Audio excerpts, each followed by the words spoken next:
When the Strait of Hormuz effectively shut down on February 28th, almost everyone assumed the global economy was about to hit a wall. 150 oil tankers were suddenly stranded outside the strait, paralyzing a narrow waterway that handles 20% of the world's daily oil supply. Prices spiked past $100 a barrel, and gas prices in Canada jumped 40 cents a liter in just 3 weeks. Major manufacturing hubs in Asia were suddenly looking at a catastrophic fuel shortage. The International Energy Agency called it the largest oil supply disruption in history. South Korea usually gets about 70% of its oil from the Middle East, and practically overnight they were cut off from the fuel that powers their entire manufacturing sector. But looking at the actual trade data, something really interesting happened in the background. The countries facing the absolute worst of this crisis didn't scramble to find different suppliers in Europe or Russia. Instead, they quietly made phone calls to Calgary. It is important to look at what refiners in Asia actually needed to survive this. They needed oil that was priced competitively, available immediately, and most importantly, didn't have to travel through an active conflict zone. And it turns out Canada was sitting in the exact right position to provide it.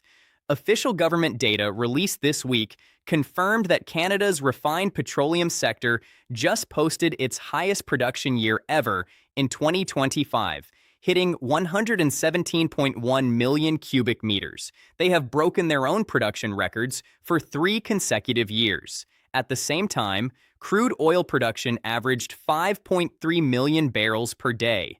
This all happened while the global energy market was in complete chaos. Because the Trans Mountain Pipeline is currently running at full capacity, Canadian oil can be loaded onto tankers on the West Coast and sent straight across the North Pacific. The Pacific shipping route covers nearly 9,000 kilometers, but it bypasses every major geopolitical choke point on the map. It offers a highly secure, reliable path directly to buyers in Asia. Chinese buyers recently became the pipeline's single largest customer. And South Korean refiners, desperate for reliable supply that didn't require running a geopolitical gauntlet, immediately activated emergency plans to bring in Canadian crude. This massive surge in Asian demand is essentially reshaping how North American trade works right now.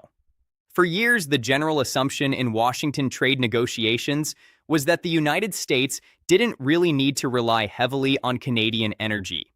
But the physical reality of the global market is painting a very different picture. Down on the U.S. Gulf Coast, American refineries are specifically engineered to process heavy crude oil. They typically source that feedstock from Canada, the Middle East, or Venezuela. With Strait of Hormuz closed and Venezuelan output unreliable, those American refineries are facing a serious shortage of the exact crude they need to keep running, because Canada now has a direct, secure route to sell its oil to Asia at a premium. The leverage has completely shifted heading into the upcoming CUSMA negotiations in just over 2 months. Canada isn't just reacting to tariff pressures on things like steel or auto parts. Actually, hold the physical supply that both the Asian manufacturing sector and the US Gulf Coast are actively competing for. There's also another major piece of infrastructure being decided on in about 6 weeks, called the Prairie Connector Pipeline. If that gets approved, it would have the capacity to move about 450,000 barrels of oil down to the U.S. every single day. Having that tangible asset on the table gives negotiators a concrete offer for American refiners, creating a very practical kind of leverage. This shift also translates into making actual progress for the domestic economy.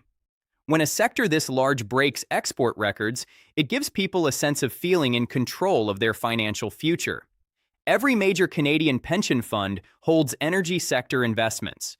When producers break records and oil trades higher, those funds perform better, which directly secures retirement savings. Provincial royalty revenues go up, which helps fund healthcare and local infrastructure without stretching the federal budget. It even provided the financial padding necessary for the recent 10-cent cut to the federal fuel tax at the pumps. It is a clear example of how economic leverage actually benefits everyday wallets. But the long-term picture requires a realistic view. Breaking production records generates a lot of immediate revenue, but it creates obvious friction with long-term climate commitments. Balancing this kind of heavy industrial output with targets for net zero emissions is a massive structural challenge, and the industry is still navigating ongoing domestic debates over carbon pricing. The current surge in demand is also heavily driven by a crisis that will eventually stabilize.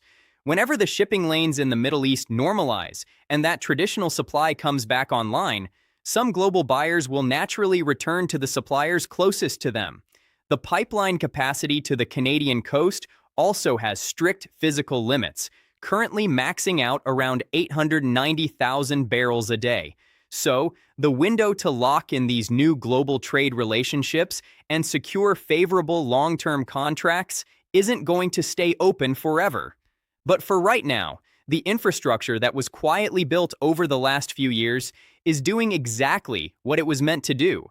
When the global energy supply chain broke down, the system simply found a new, more resilient path.